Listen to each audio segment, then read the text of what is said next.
Bueno, mis hermanos, vamos a estar allí leyendo en el libro de Apocalipsis. ¿Sí? Vamos a aprovechar el tiempo de la mejor manera. Y yo quiero que le saquemos jugo, que lo podamos extraer como cuando usted coge una naranja y usted no se la va a comer como tal, sino que le va a sacar el jugo. ¿Qué se trata de hacer? Que en la naranja quede la más mínima gota de jugo. ¿Y para qué lo hacemos?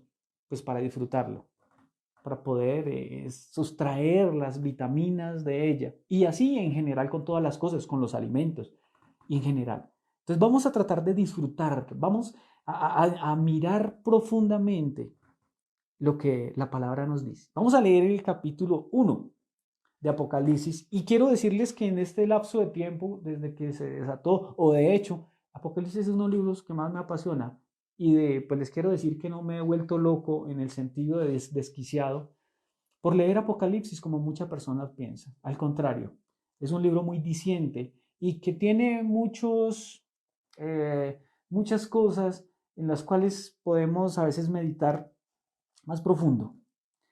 Entonces, vamos a empezar con la lectura. Dice la palabra de Dios, desde el capítulo 1 en adelante, desde el versículo 1 dice, la revelación de Jesucristo que Dios le dio para manifestar a su siervo las cosas que deben suceder pronto, y la declaró enviándola por medio de su ángel a su siervo Juan, y que ha dado testimonio de la palabra de Dios y del testimonio de Jesucristo y de todas las cosas que ha visto. Bienaventurado el que lee y los que oyen la palabra de esta profecía y guardan las cosas en ella escritas, porque el tiempo está cerca. Juan a las 7 iglesias que están en Asia, gracia y paz a vosotros del que es y que era y que ha de venir, y de los 7 espíritus que están delante de su trono, y de Jesucristo el testigo fiel, el primogénito de los muertos, el soberano de los reyes de la tierra, al que nos amó y nos lavó de nuestros pecados, con su sangre, y nos hizo reyes y sacerdotes para Dios, su Padre. Al sea gloria e imperio por los siglos de los siglos. Amén. He aquí que viene con las nubes, y todo ojo le verá, y los que le traspasaron y todos los linajes de la tierra harán lamentación por él. Sí, amén. Yo soy el alfa y la omega, el principio y el fin, dice el Señor, el que es y que era y que ha de venir, el Todopoderoso. Yo, Juan, vuestro hermano y copartícipe vuestro en la tribulación, en el reino y en la paciencia de Jesucristo. Estaba en la isla llamada Patmos por causa de la palabra de Dios y el testimonio de Jesucristo.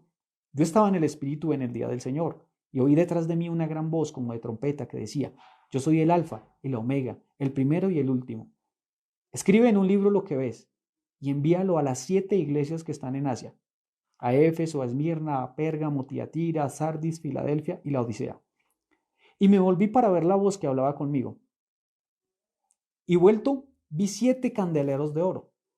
Y en medio de los 7 candeleros, a uno semejante al Hijo del Hombre, vestido de una ropa que llegaba hasta los pies, y ceñido por el pecho con un cinto de oro. Su cabeza y sus cabellos eran blancos como la blanca lana, como nieve, sus ojos como llama de fuego, y sus pies semejantes al bronce bruñido, refulgente como en un horno, y su voz como estruendo de muchas aguas. Tenía en su diestra 7 estrellas, de su boca salía una espada aguda de 2 filos, y su rostro era como el sol cuando resplandece en su fuerza. Cuando le vi, caí como muerto a sus pies, y él puso su diestra sobre mí, diciéndome, no temas, yo soy el primero, y el último, y el que vivo, y estuve muerto, mas he aquí que vivo por los siglos de los siglos. Amén. Y tengo las llaves de la muerte y del Hades. Escribe las cosas que has visto, y las que son, y las que han de ser, después de estas. El misterio de las 7 iglesias, perdón, de las 7 estrellas que has visto en mi diestra, y de los 7 candeleros de oro. Las 7 estrellas son los ángeles de las 7 iglesias, y los 7 candeleros que has visto son las 7 iglesias. Amén. Bueno, hermanos, vamos a hacer un recuento, ¿cierto? De este primer capítulo.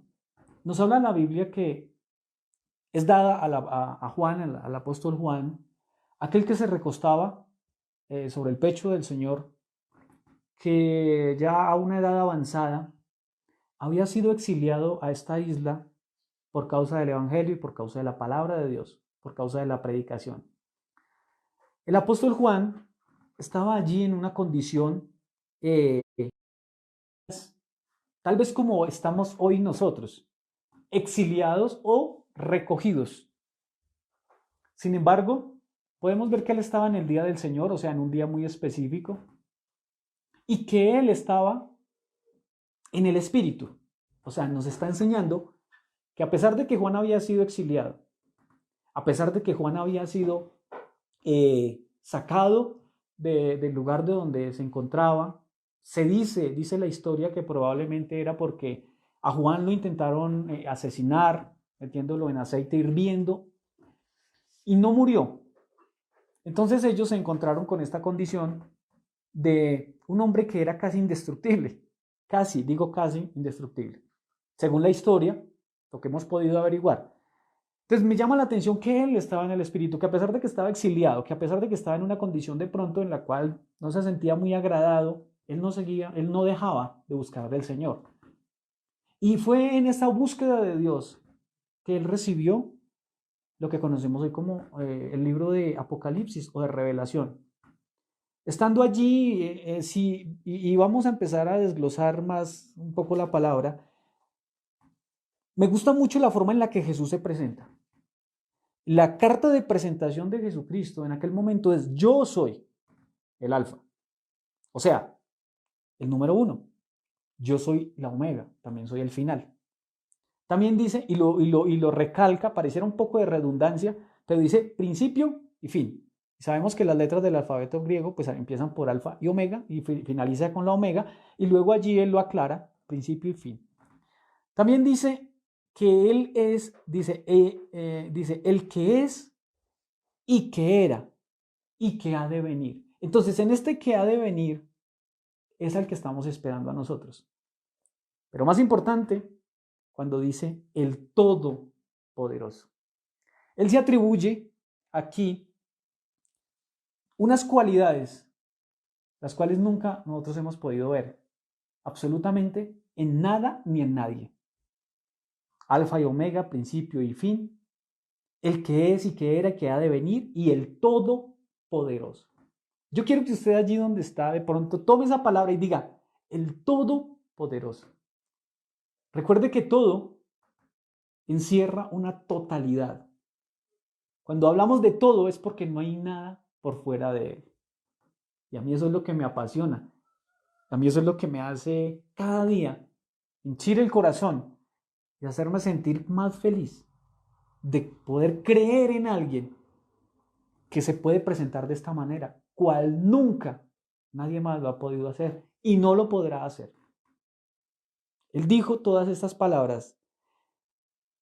En la posición en la que estaba Juan era una posición como de oración, o sea, tal vez él estaba postrado, porque vamos a leerlo más adelante.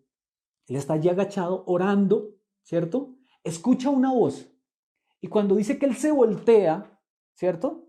Me da a entender la forma en la que él estaba aquel día, en el Espíritu, en el día del Señor, ¿sí? Y estaba en esa búsqueda de él. Es allí en la forma en la que nosotros nos vamos a encontrar con este mismo Jesús, con el alfa, con la omega, con el principio, con el fin, con el que es, con el que era, con el que ha de venir y con el todopoderoso. Yo creo que eso nos insta a no desmayar. Juan probablemente estaba solo, lejos de su familia, perseguido, ¿cierto? En una isla pequeña, porque Patmos es una isla es relativamente pequeña, ¿sí? No sé cuántos habitantes habían para la época, pero pues no eran muchos. No tenía mucho con quien compartir y tal vez si había sido exiliado, tal vez era prisionero, pero eso no lo dejó que él dejara de buscar de Dios. Eso no lo dejó que él perdiera su esencia. Y cuando lleguemos allí a un punto muy interesante donde vamos a hablar de la iglesia, creo que me van a entender un poco más. Juan también hace énfasis en el versículo 9 donde habla de que él es copartícipe en la tribulación. ¿Qué quiere decir? La persecución de los cristianos, casi que desde el momento en que el Señor parte, es algo sin precedentes. Los apóstoles fueron encarcelados, fueron perseguidos por todo lado, fueron apedreados, fueron azotados, pero de lo cuales ellos decían que se sentían orgullosos, de lo cuales ellos decían que sentían que realmente valía la pena.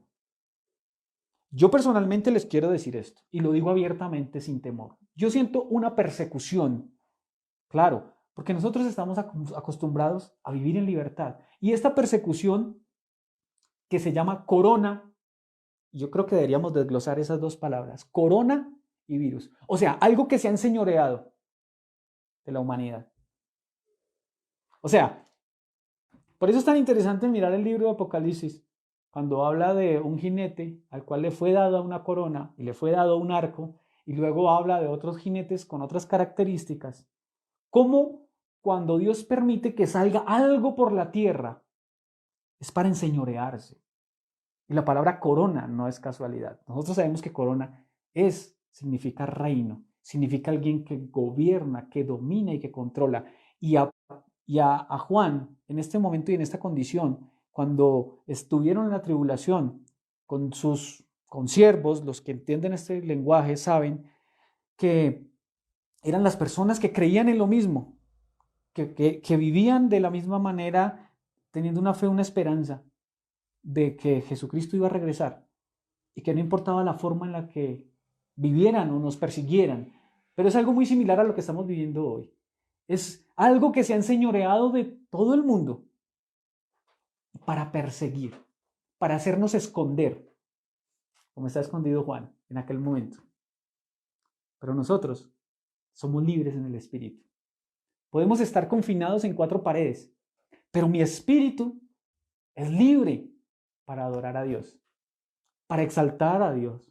Y como decía alguien, para practicar el halal en algún momento, que son esas palabras expresivas cuando se está lavando la loza.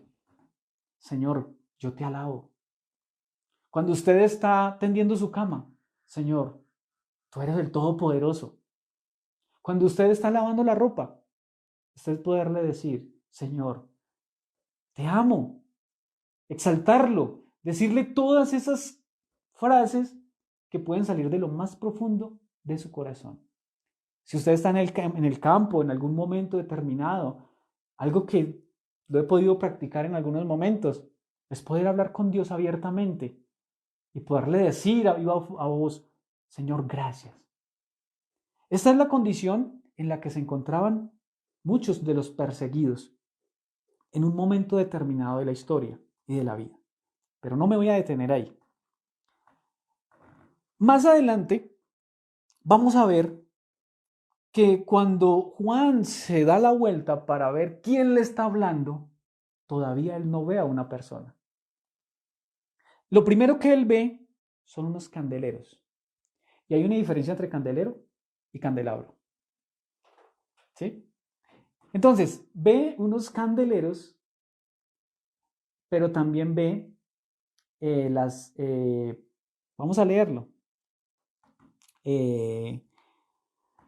Dice aquí exactamente, en el 13, gracias. Este no tiene 13.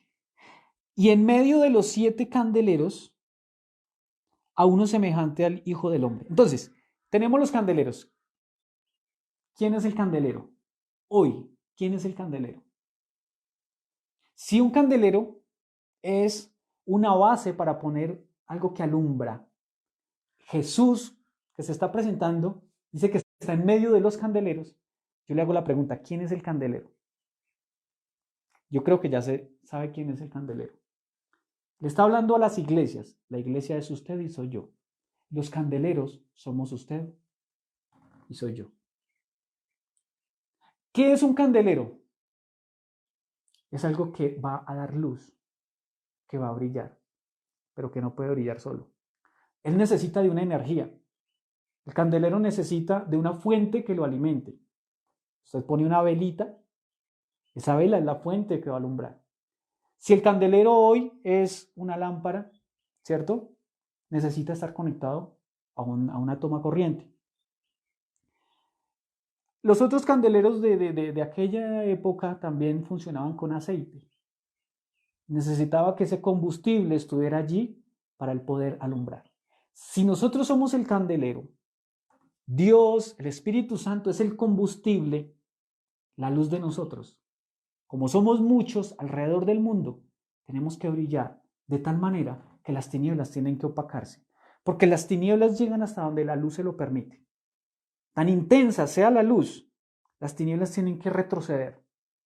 Y entre más avance la luz, más tienen que retroceder las tinieblas. La oscuridad tiene que retroceder. Ese candelero somos nosotros. Es la iglesia. Recuerde que iglesia viene de una palabra, eclesía, y ustedes saben qué significa.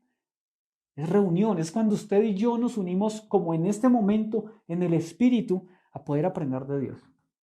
Yo quiero seguir siendo ese candelero y necesito más y más y más de Dios para seguir alumbrando, para seguir dando ese brillo que nos caracteriza a aquellos que hemos determinado buscar de Dios, aceptar su llamado.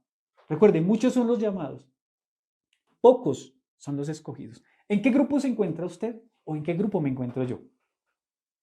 ¿O en qué grupo quiere estar? ¿Entre los llamados o entre los escogidos?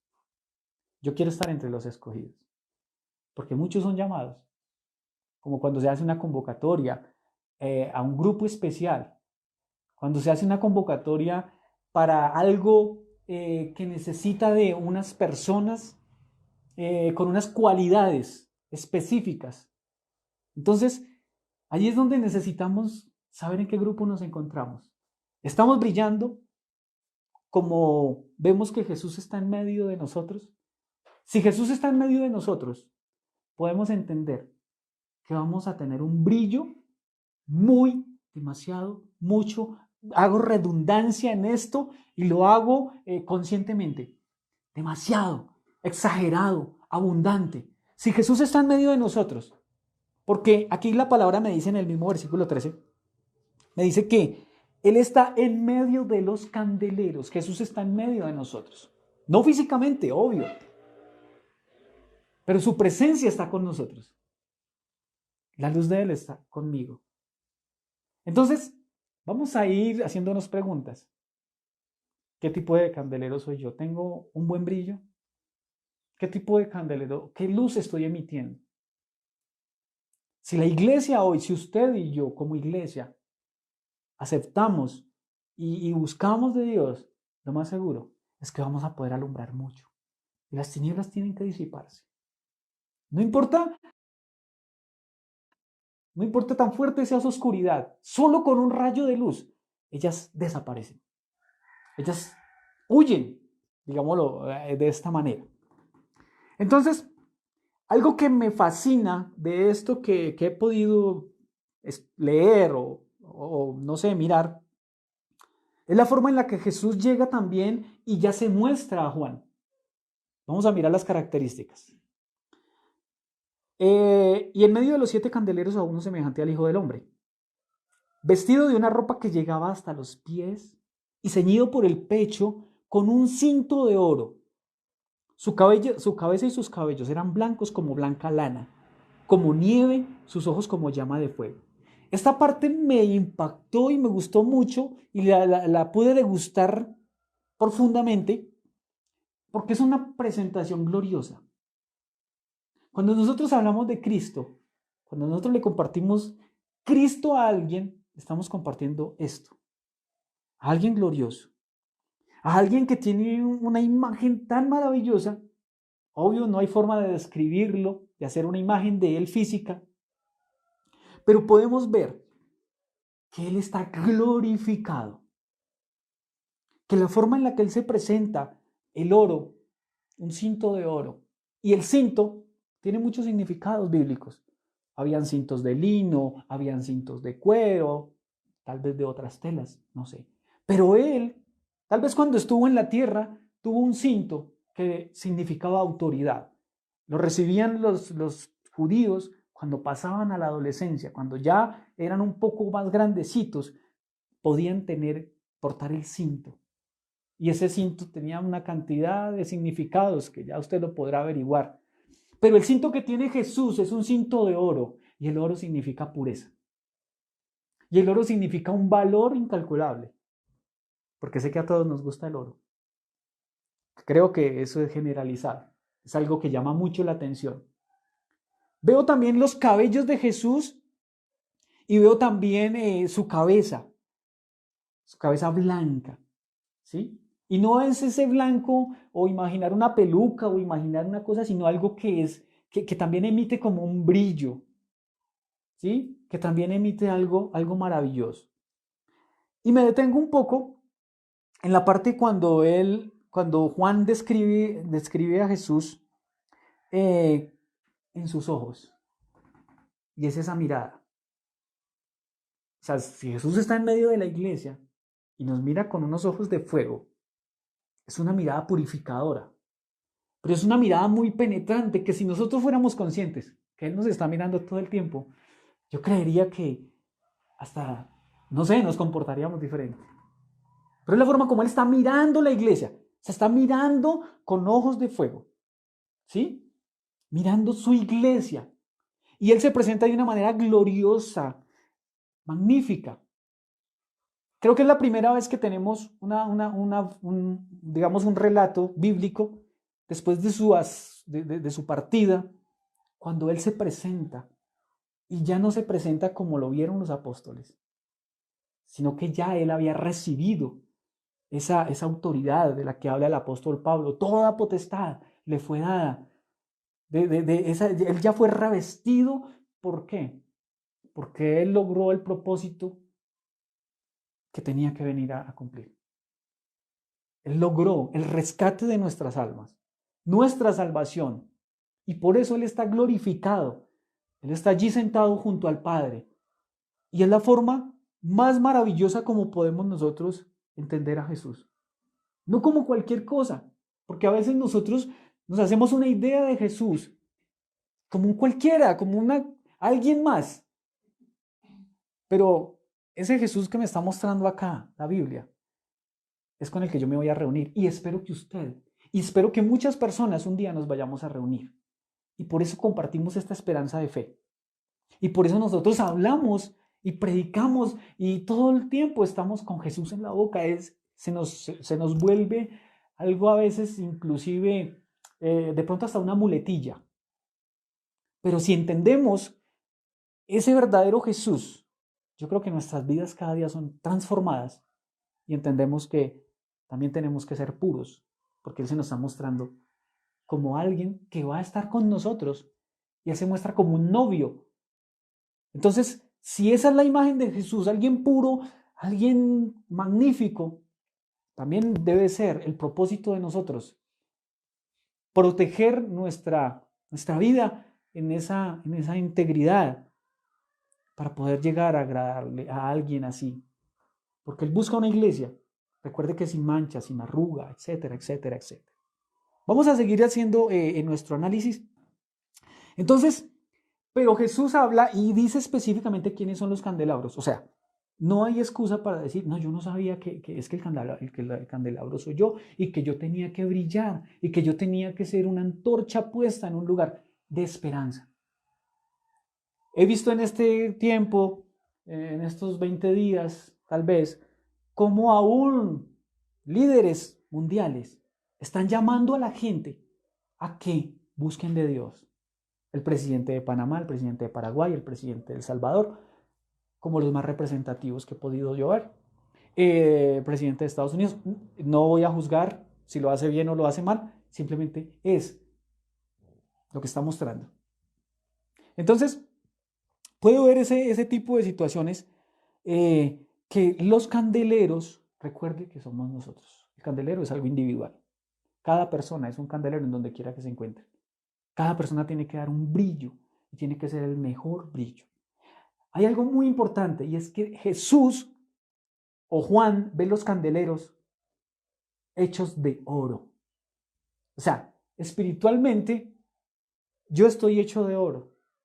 Espiritualmente, en la forma en la que Juan ve a la iglesia, ¿sí? No es cualquier cosa. No es cualquier situación por ahí. Podemos ver también, hay una parte que habla de que su voz es como estruendo de muchas aguas. ¿Listo? Luego dice, tenía a su diestra siete estrellas y de su boca salía una espada aguda de 2 filos y su rostro era como el sol cuando resplandece en su fuerza. Más adelante dice que las 7 estrellas son los 7 ángeles. Los 7 ángeles son los líderes. Ahora, mire que el mensaje es a 7 iglesias, es un número perfecto. Entienda que en el Apocalipsis hay muchas simbologías. Cuando el Apocalipsis habla del 7, el 7, el 7, 7 líderes, 7 iglesias, 7 candeleros, 7 trompetas, 7 sellos, quiere decir en alguna forma, no voy a decir que es la interpretación, tal vez la traducción o el X y el Y, sino es ver que el número 7 es cuando algo es perfecto. Los ciclos que se han cumplido sobre la humanidad son perfectos. El tiempo que Dios le ha dado a la humanidad es perfecto. Todo lo que Él así ha hecho y ha esperado en que la gente se acerque a Él, en que la gente se arrepienta, en que la gente lo busque de corazón, es perfecto. Allí no habrá espacio para matices, no habrá espacio para nada, tiene que ser algo, porque no vamos a poder presentarnos delante de Dios o la gente que ha rechazado, la gente que de pronto tiene sus filosofías, etcétera, no podrá decirle a Dios que Él se equivocó en algo, porque Él le va a decir, yo esperé el tiempo necesario, le di las oportunidades necesarias, le envié las personas necesarias hasta que entendí que usted no quería. Por eso vemos el número 7 tan reflejado y vemos el número 7 tan manifiesto, porque todo va a ser perfecto, todo es perfecto. Las 7 trompetas, los 7 sellos son un ciclo perfecto de unas situaciones que han trascendido en el tiempo. Algunas van a ser futuras, algunas ya han sido, ya han estado manifestándose. Y eso sería otro estudio más profundo, donde tendría que hablarles de los gobiernos mundiales, tendría que hablarles de los poderes, cómo cada caballo significa algunas situaciones, de lo que he podido yo entender. Pero lo importante es que usted también lo pueda averiguar por sus propios medios. Entonces, damos cuenta que los 7 líderes mundiales son los 7, o digamos, las personas que tienen a su cargo las iglesias. Las personas que están llevando la dirección de la iglesia, los que le dan el alimento, los que sustentan, los que administran, los que dirigen. Es muy claro que Jesús dice que son los 7 ángeles a los cuales se le está hablando. Algo muy interesante también es que Jesús tiene las llaves del Hades y de la muerte. Entonces, si usted sabe que su papá, su mamá tiene las llaves de la casa, tiene las llaves de el carro, tiene las llaves de la caja fuerte, etcétera, etcétera. Y usted sabe que usted necesita entrar a la casa, pues usted sabe que él tiene las llaves y él le va a abrir en el momento indicado. No tenemos que tener temor, no tenemos que tener dudas, no tenemos que tener esas como prejuicios, porque si él dice que él tiene las llaves, yo tengo, dice, en el versículo 17 dice, y tengo las llaves de la muerte y del Hades. Eso es algo específico, explícito y directo. A mí no me va a llegar la muerte si yo creo en Dios, si yo espero en Cristo, sino hasta cuando Él lo determine. Es en el momento específico y claro, cuando yo voy a partir. Nadie lo puede detener, nadie lo puede omitir, nadie puede escondérsele, nadie se le puede esconder a la muerte, pero va a llegar en el momento perfecto, en el ciclo perfecto, en el momento determinado. Ahí va a llegar. Es más, no puede ser por una enfermedad, puede ser porque me acosté a dormir y amanecí tieso. ¿Y qué pasó? Me fui para la gloria y la patria celestial con Dios. Eso es lo que yo anhelo y lo que de pronto todos, que creemos en una resurrección, que creemos en una vida eterna, en una esperanza, para mí es lo que deberíamos estar esperando. Entender que Él tiene las llaves del Hades y de la muerte. Entender de que Él sabe cuántos van a morir en este ciclo. como murieron los de la Segunda Guerra Mundial, la Primera Guerra Mundial, los que murieron en China, en la hambruna que sucedió allí, los que murieron en Rusia, los que murieron en el tsunami de Indonesia, los que murieron en cada lugar. Él ya sabe, porque Él tiene las llaves del Hades y de la muerte. Y no es Él el que los mata. Entonces, es algo para tener en cuenta, que pueden suceder las cosas que sean. Si la historia es real, que a Juan lo sumergieron en aceite hirviendo y no lo pudieron matar. Si la historia que nos cuenta la Biblia sobre 3 personajes, Sadrach, Mesach y Abednego, estuvieron en el horno de fuego y ni siquiera su ropa tenía un olor a humo. Entonces, ¿cuál es la preocupación a veces? ¿Cuál es el temor? ¿Cuál es esa zozobra? Que tal vez es lo que el mundo quiere que sintamos. Pero la Biblia dice que nosotros estamos en Cristo, que nosotros estamos insertados en Él, que vivimos para Él, que nuestra esperanza es Él. Eso es lo que nosotros, los que decimos ser cristianos, tenemos que tener en cuenta. Hablo a veces con personas, porque mi trabajo es comunicar, hablar, estar hablándole a la gente de Cristo, escuchando a veces a las personas que tienen dudas. Hay personas que me dicen a veces con temor, que o sea, que no tienen como sosiego. Pero yo les digo, si tú estás en Cristo, ¿por qué tienes que temer? ¿Por qué tienes que dudar? Se lo dijo a sus discípulos, se lo dijo a Pedro. ¿Por qué dudaste? Nosotros no tenemos por qué dudar, porque Él tiene las llaves del Hades y de la muerte. Y nadie se las ha quitado. Este libro fue escrito en el año aproximadamente 96, entre el 90 y el 96, más o menos. O sea que estamos hablando de casi 2000 años, más de 2000 años, no sé, casi 2000 años. ¿Y será que alguien le quitó las llaves a Jesús durante estos 2000 años? ¿Será que alguien se atrevió a arrebatarle las llaves del Hades y de la muerte a Jesús? No. Nadie se las ha quitado. Él las tiene. Él todavía tiene el control de esa situación. Y yo me alegro por eso. Y eso me hace sentir cada día mejor, feliz. Y poder decir no solamente soy hijo de Dios de título, sino porque lo creo y lo llevo dentro de mi corazón. Entonces, son cosas para reflexionar. Porque inclusive antes en el versículo 17 finalizando, le dice, no temas, no temas, yo soy el primero y el último, no temas. La iglesia no debe tener temor. La iglesia no tiene por qué tener ningún tipo de dudas. Entendamos que el mensaje de las 7 iglesias, o sea, es a los 7 ángeles, a los líderes principales en todos los lugares del mundo. Es simplemente una simbología de estas iglesias que tenían unas características que me gustaría y sería fabuloso que las miráramos después detenidamente.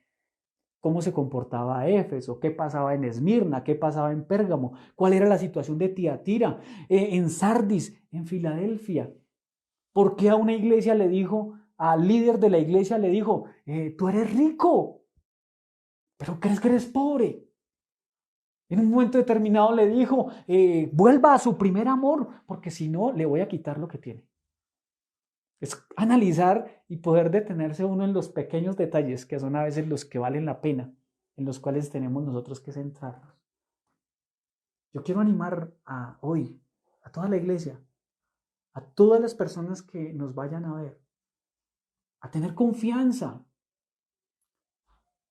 Hay una parábola muy chistosa de un niño que va en un vuelo de un avión, entran en una turbulencia, tal vez ustedes ya la han escuchado o la han leído, y el niño está allí muy contento y está jugando videojuegos.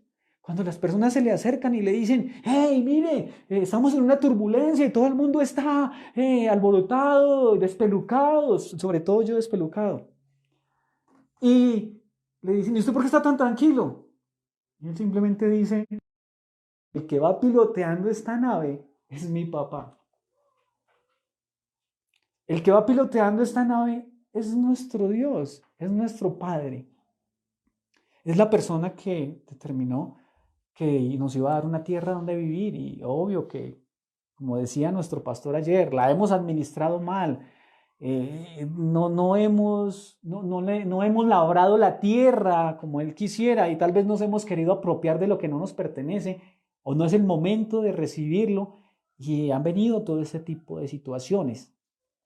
Han venido circunstancias que ninguno, ni usted ni yo, hace un año habíamos planeado que hoy íbamos a estar confinados, que íbamos a estar encerraditos, que todo iba a ser desde la casa, que esto ha traído consecuencias buenas y otras no tan buenas. Usted hace un año tal vez en sus planes o cuando usted estaba finalizando diciembre y empezó a escribir sus propósitos para este año, no escribió. Y en el mes de marzo voy a estar encerrado 15, 20 días, no voy a poder movilizarme, no voy a salir de vacaciones. Tal vez habían planes, tal vez habían propósitos, tal vez habían cosas que yo queríamos hacer, pero Dios tenía otra cosa escrita. ¿Y qué es más importante, la voluntad de nosotros o la voluntad de Dios?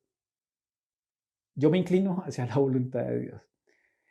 Son cosas que pasan, son situaciones para mirarlas con lupa. Quisiera hablarles de otros temas, ejemplo, no es lo que está pasando ahorita, sino lo que va a pasar.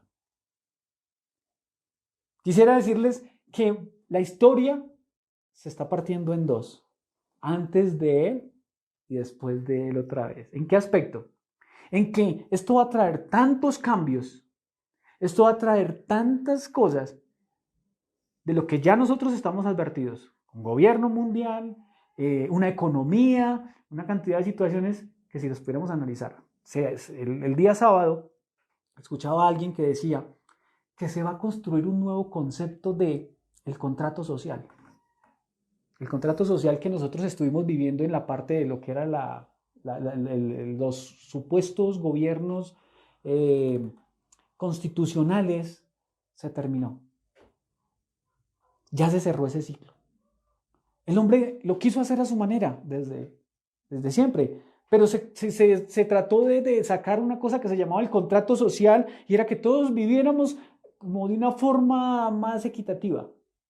Ese contrato social a raíz de lo que está sucediendo está roto completamente, porque en este momento muchos han tomado decisiones por nosotros que usted y yo no nos preocupan, que a usted y a mí no nos preguntaron.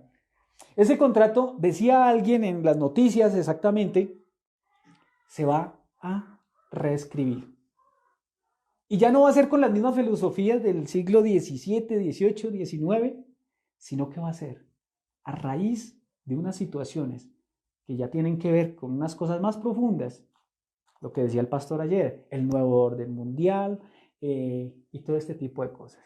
Que ustedes encuentran en el Apocalipsis en el capítulo 6, donde podemos ver en un caballo la economía, en un caballo los ejércitos, en un caballo representadas todas las cosas, los sistemas de gobierno. Los sistemas de gobierno están allí representados. Es algo muy profundo para analizarlo. Pero si usted lo sabe y yo lo sé, no tengo por qué preocuparme. El dueño de la nave no solamente pilotea la nave, sino que él es el dueño. Eso es lo que a mí me trae cierta tranquilidad. Es lo que a mí me hace sentir cada día, en cierta forma, o sea, no tengo por qué desesperarme. Y la iglesia no tiene por qué desesperarse. Porque es como cuando usted se va a meter por una calle y le dicen, tenga cuidado porque por esa calle hay un perro agresivo y muerde. Usted sabe que tiene que tomar todas las prevenciones del caso. Y si el perro lo muerde, usted ya sabía que por ahí había un perro con esas características. ¿Sí? Cuando hubo el peligro, ¿cierto? Entonces uno ya sabe qué puede suceder. Yo voy apercibido, como también dice la palabra. Yo voy apercibido, o sea, voy prevenido. Yo ya voy prevenido con todos los eventos. Porque esta era que está empezando, que está en transición, a partir de dentro de 15, 20 días, un mes, no sé cuánto vaya a durar, 2 meses, va a ser una historia completamente diferente.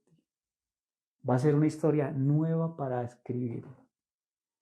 Y si no tenemos confianza en el que pilotea la nave, en el dueño de la nave, pues desafortunadamente vamos a estar como el resto de la gente que iba en el avión, de la enseñanza, de la parábola, despelucados, gritando, ¿sí? Porque piensan que el avión se va a estrellar. De hecho, este avión en el que nosotros nos movemos, el sistema de gobierno en el que nos hemos movido, se estrelló hace mucho rato. Y si no fuera porque Dios tiene el control, no sé qué sería de nosotros. Yo lo invito a que usted pueda confiar en Dios, a que usted pueda hoy preguntarle a Él y decirle, Señor, yo necesito fe. Yo necesito fe para poder esperar las respuestas suyas en este tiempo. Yo necesito fe para poder confiar en usted en todo este tiempo. Yo necesito fe para poder estar tranquilo sabiendo que usted está dirigiendo la nave. Todos lo necesitamos. Y hay momentos en que también puede venir la duda, como le sucedió a Pedro. Hay momentos en que puede uno, pero hay un problema. Que venga la duda y pase, o que se apodere de nosotros. Porque si la duda se apodera de nosotros, entonces nos vamos a hundir, como le sucedió a Pedro. ¿Y usted quiere hundirse? Yo no me quiero hundir. Puedo dudar en un momento, pero no dejar que la duda me vaya a controlar, porque a Pedro lo controló la duda y se hundió. Y el temor. Y el temor tiene otras características. El temor, dice Proverbios, que trae lazo, o sea, me deja prisionero.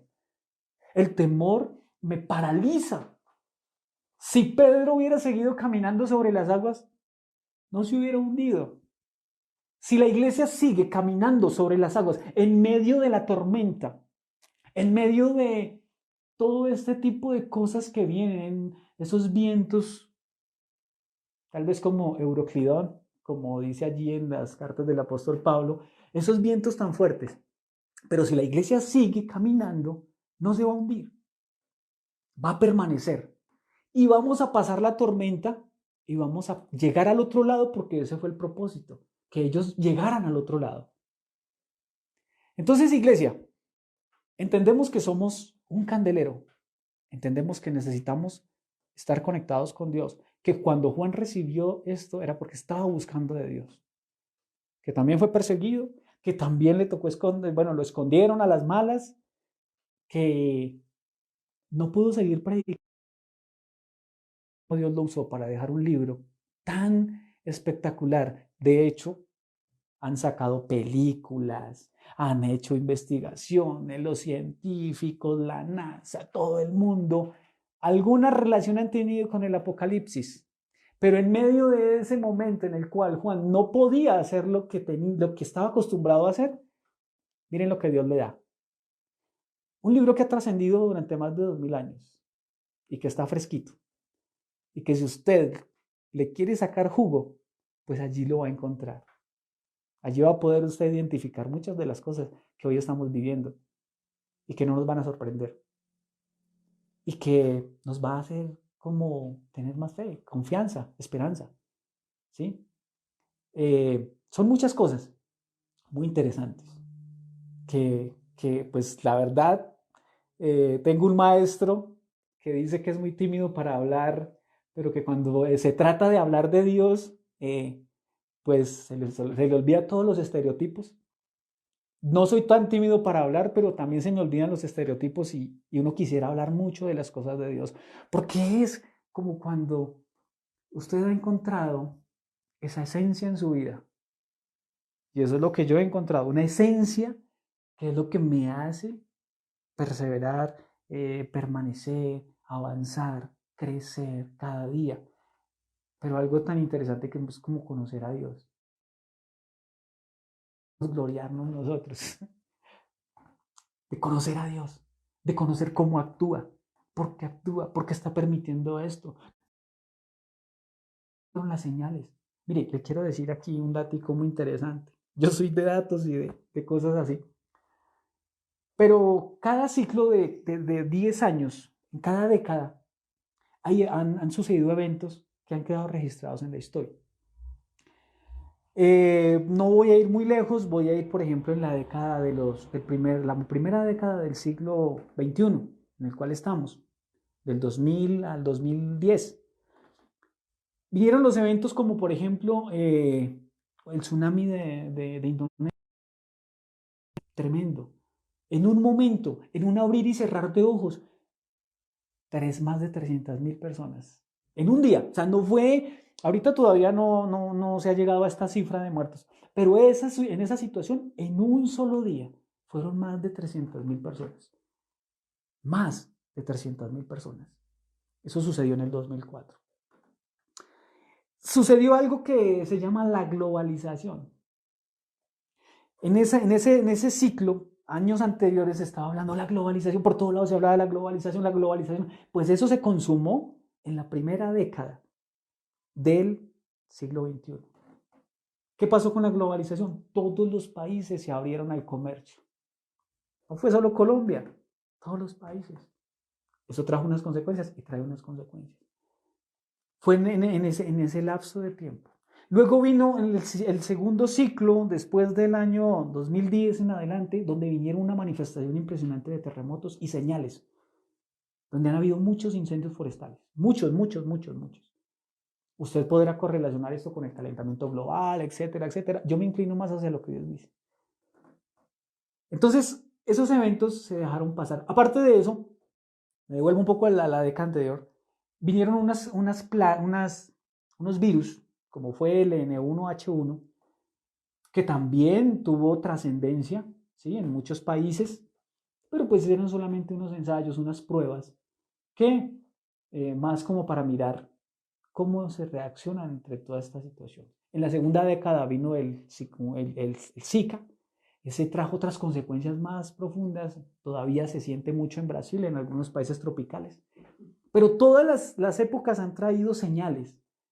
El problema es que a veces nosotros no hemos identificado las señales o las hemos dejado pasar por alto. Porque Dios está hablando, Dios está mostrando su poder, Dios está mostrando la necesidad que tiene el hombre de acercarse a Él. Que la medicina, aún con todos los descubrimientos que han habido hasta el día de hoy, todavía está en pañales para tantas situaciones que se presentan hoy en día. ¿Por qué? Porque por encima de Dios no hay nada. Y debajo de Él no hay nada que Él no controle. Bueno, creo que por hoy he hablado mucho. Entonces, hermanos, mi recomendación, las personas que ahorita hay empresarios que se volcaron a salir a repartir para hacerlo. No es el momento para hacerlo. ¿Por qué? Siempre que hay catástrofes y siempre que hay este tipo de situaciones, cuando está el momento candente, cuando la olla está burbujeando, llegan de todo lado, pero cuando pasa, vienen las crisis más difíciles. Comprobado. En los terremotos que han sucedido en Colombia, sucedió en Armenia. Los primeros meses llegó comida de todo lado. Cuando pasó la situación, no había empleo. Mucha escasez y una problemática social impresionante. Entonces, tranquilos, estamos en la nave, tranquilos, vamos al paso que Dios nos está marcando. Todo el mundo está ahorita volcado, regalando, eso es lo que el sistema quiere, que se acaben las provisiones, que el dinero se acabe, porque después ellos van a venir con otro tipo de situaciones que ya es objeto de otro análisis. Entonces, tranquilos, haga las reservas, esté muy tranquilo, deje que los demás brinquen, salten, hagan lo que quieran. Sin embargo, nosotros vamos a estar allí, al lado del maestro, esperando que la respuesta venga de parte de él. Espero que este tiempo haya sido de mucha bendición. Yo lo he disfrutado porque estoy haciendo algo de lo que más me gusta. Y hemos estado muy conectados con el pastor en el tema en eso de pronto compaginamos, en el tema de mirar lo que tiene que ver con el cumplimiento de algunas situaciones, el nuevo orden mundial, la economía mundial, hacia dónde apuntan las cosas, por qué se está sucediendo todo esto, qué va a pasar con el agua en un tiempo, los monopolios mundiales, etcétera, etcétera. Y en eso hemos estado muy conectados, aprendiendo, retroalimentándonos, para poder traerles una información Simplemente para que usted esté apercibido y sepa, ah, sí, eso ya me lo habían dicho. Ah, sí, yo ya sabía y estoy tranquilo. Yo ya sabía y mi confianza está en Dios. Yo ya sabía y mi esperanza es Él. Yo ya sabía que si hoy muero, yo ya sé para dónde voy. Pero si hay alguien que me está viendo hoy y usted no tiene certeza de salvación, me preocupa. Pero también quiero decirle que la palabra de Dios nos enseña que todos habíamos roto las leyes de Dios, que todos nos habíamos alejado de Él, que todos le habíamos dado la espalda, que todos habíamos caminado a nuestra manera. Los mandamientos de Dios, si hacemos un estudio de cada uno de ellos, casi siempre terminamos que los hemos roto todos. Y eso nos hace enemigos de Dios. Si usted no tiene hoy ese convencimiento, que usted si muriera, si hoy fuera el último día de su vida, usted no pasaría una eternidad con Cristo. Le quiero hacer una invitación. ¿Sabe cuál es esa invitación? No a que se ponga con, no sé, cómo decírselo, hacer una descripción, porque de pronto usted dice, no, si es que yo he mentido, he robado, eso, esto, esto, esto. La lista es incalculable.